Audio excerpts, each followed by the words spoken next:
O Senhor esteja convosco. Ele está no meio de nós. Proclamação do Evangelho de Jesus Cristo segundo Marcos. Glória a vós, Senhor. Naquele tempo, os mestres da lei, que tinham vindo de Jerusalém, diziam que ele estava possuído por Beelzebul e que, pelo príncipe dos demônios, ele expulsava os demônios. Então Jesus os chamou e falou-lhes em parábolas. Como é que Satanás pode expulsar a Satanás? Se um reino se divide contra si mesmo, ele não poderá manter-se. Se uma família se divide contra si mesma, ela não poderá manter-se. Assim, se Satanás se levanta contra si mesmo e se divide, não poderá sobreviver, mas será destruído. Ninguém pode entrar na casa de um homem forte para roubar seus bens sem antes o amarrar. Só depois poderá saquear a sua casa. Em verdade vos digo, tudo será perdoado aos homens, tanto os pecados como qualquer blasfêmia que tiverem dito. Mas quem blasfemar contra o Espírito Santo nunca será perdoado, mas será culpado de um pecado eterno. Jesus falou isso porque diziam, ele está possuído por um espírito mau. Palavra da salvação. Glória a vós, Senhor. Pelas palavras do Santo Evangelho, sejam perdoados os nossos pecados. Amém. O autor da carta aos Hebreus, como paraninfo deste grande casamento, núpcia da alma, que é a meditação das Sagradas Escrituras, continua fazendo uma reminiscência do Antigo Testamento.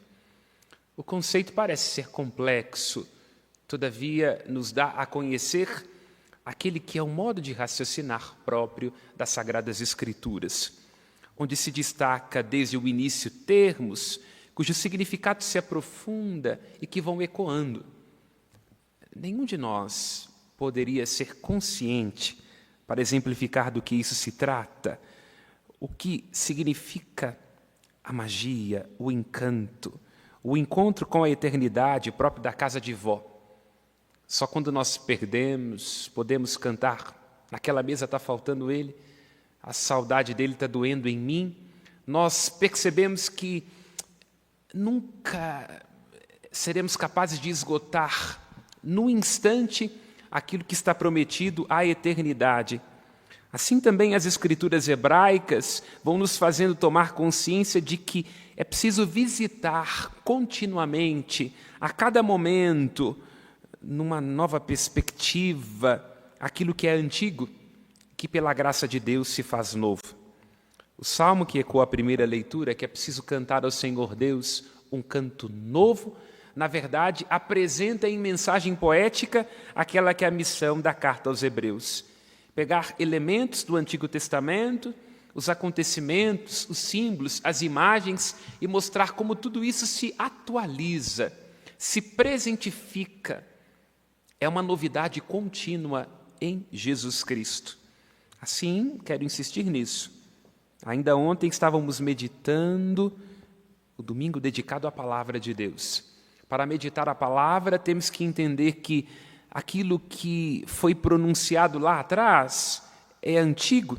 Pela graça divina, pela força do Espírito, torna-se novo. Por isso insisto, como ontem, em todas as missas que pude presidir. Então deixe de ter, ao longo do dia, um momento dedicado, especial, intransferível, de encontro com a Santa Palavra de Deus, para, a partir deste escrito antigo, escutar o dizer atual e novo do Senhor. Sempre as Sagradas Escrituras têm algo a nos dizer. O autor da carta aos Hebreus, hoje no versículo 15, apresenta o Cristo como um mediador de uma nova aliança. Bom, vamos aos termos. Por mediador, já estamos lendo há alguns dias a carta aos Hebreus, entendemos que o Cristo é, pois, a cola, a ponte, a dobradiça entre o eterno e o tempo, entre o divino e o humano, entre a graça de Deus e a nossa natureza. Portanto, Cristo é o meio pelo qual Deus vem até nós e nós somos elevados à condição de Deus. Para entender isto numa imagem plástica, é preciso pensar na dobradiça de uma porta que une a porta à parede. Assim é o Cristo. Da nova aliança. Aliança é um conceito também muito importante, que vai retomando continuamente no Antigo Testamento e que no Novo assume a máxima expressão. Porque no Novo Testamento, a partir do sacrifício na cruz de Cristo, dá-se uma aliança que nunca se desatualiza, entende? Ela é nova, porque cada vez que celebramos os sacramentos, cada vez que vemos os pobres, os migrantes como um sacramento de Cristo, cada vez que nos reunimos em nome de Jesus, ali se atualiza a sua entrega, o seu sacrifício. Claro, numa oração, diferente do modo do cuidado com aqueles que mais precisam, que é diferente também de uma Santa Missa, mas ali se dá o encontro com Jesus. No Antigo Testamento, a começar com Noé, passando por Abraão e por Moisés, Deus estabelece alianças.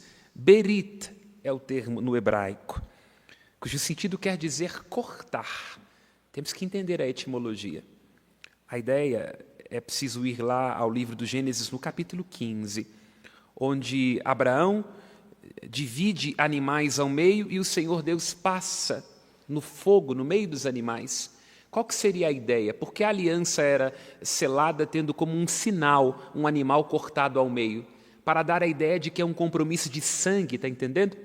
Quando Deus passa no meio das ofertas de Abraão, o que ele está querendo dizer é que é um compromisso de sangue, um compromisso irrevogável, é um pacto. E por que os animais mortos?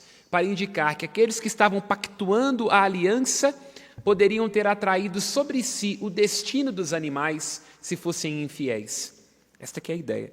Portanto, berit, uma palavra que no hebraico tem essa acepção de cortar, quer dizer essa ideia, de que uma aliança é um pacto, um compromisso de sangue, é irrevogável. E, particularmente, o autor da carta aos Hebreus se refere a berit, a aliança mosaica, que é aquela que é feita com o povo quando o povo de Israel sai do Egito. Uma aliança que é um pacto feito com o povo, um compromisso de sangue irrevogável e bilateral. Ou seja, se Deus salva, exerce os seus prodígios, é fiel às suas promessas feitas aos patriarcas e às matriarcas, também o povo de Israel, que descende dos patriarcas e das matriarcas, deve ser fiel a esta aliança. Por isso, Deus é sempre fiel, mas o povo não. Cada vez que o povo rompia essa aliança, Deus estava descomprometido de cumprir aquilo que era a sua obrigação. A semelhança da gente quando assina um contrato tem cláusulas.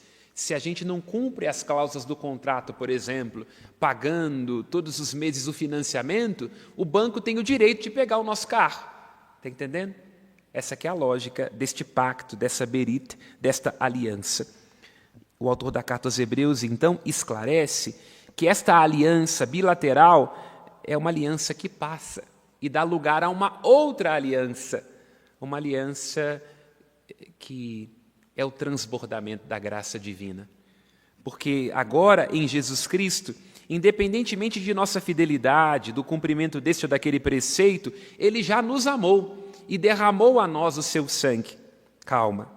Não é para que a gente dê por descontado o compromisso de vida, no sentido de fazer corresponder com uma vida santa aquilo que nós já recebemos, tendo sido justificados por Jesus. A ideia é que, independente da nossa fidelidade e das nossas boas obras, há uma aliança indissolúvel, um amor que não retrocede, que nos alcançou em Jesus Cristo. Se observamos bem, é nas cartas do apóstolo Paulo, particularmente na carta aos Romanos, que isso fica muito claro.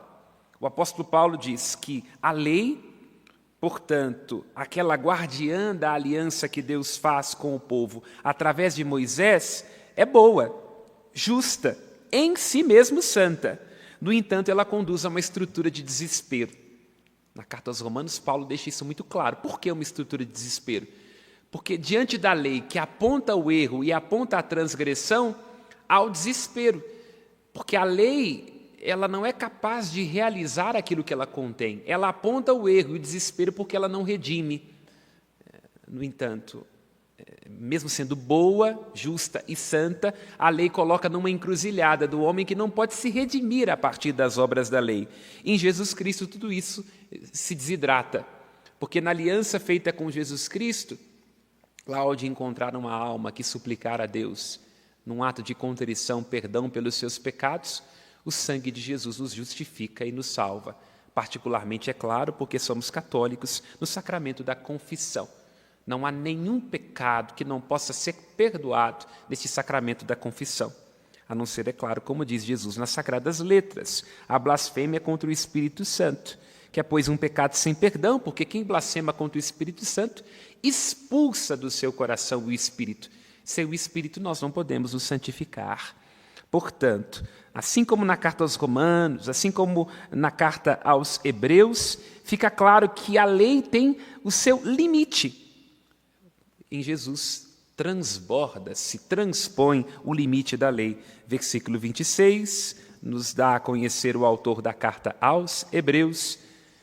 Assim, Jesus, no sacrifício de si mesmo, destrói o pecado. Então, a lei mosaica, a aliança veterotestamentária não é capaz de destruir o pecado. Ela aponta para ele, dizendo, está errado, está certo. Assim está escrito na lei. A aliança feita no sangue, no sacrifício de nosso Senhor Jesus Cristo, ela sim é capaz de destruir o pecado. Portanto, no sacrifício redentor de nosso Senhor Jesus Cristo, todos nós somos justificados. E Deus tece conosco em Jesus, que é homem e Deus, uma nova e uma eterna aliança. Eterna porque não é dissolvida. Eterna porque não será superada. Nada há que se acrescentar em Jesus Cristo. E ela é nova porque se atualiza. Atualiza nos sacramentos, na vivência cristã, na existência de cada um de nós. Irmãos e irmãs, tomemos, por fim, deste versículo 26 da carta aos Hebreus, quando este autor enfatiza o sacrifício de nosso Senhor Jesus Cristo, no qual nós somos redimidos, a abundância de uma graça imerecida, a qual temos que corresponder com uma vida santa, não para nos tornarmos credores de Deus, como julgavam os fariseus, que, cheios de si, não tinham espaço para aquela pobreza, sem a qual a ação de Deus não pode transformar as nossas vidas. Mas este amor, não é? Que na perspectiva bíblica, experimentado em Jesus, significa ser para o outro sem equívocos. Assim Cristo te ama, me ama, nos ama. Na cruz fez-se todo para nós, amou-nos até o fim, até a última gota do seu sangue. A nós que éramos inimigos de Deus, lembra o apóstolo, ser para o outro, sem equívocos, envolvendo-se com as causas do outro. Que o Senhor nos inspire também, a Mãe Piedade, a vivermos não em estado de reivindicação, de exigência, de pactos cujo amor e a fidelidade desidratam, mas sendo uns para os outros, sem equívocos, no seu casamento, seja para o seu esposo, sem equívoco. A mim, como padre, no meu ministério, ser para aqueles que me são confiados, sem equívocos. Às vezes teremos que ter com quem nos mata lealdade, como Cristo é fiel a nós, e envolvamos-nos uns com as causas dos outros. Assim, certamente, se atualiza em nós a nova e eterna aliança. Louvado seja o nosso Senhor Jesus Cristo. Para sempre seja louvado. Aos céus nossas preces.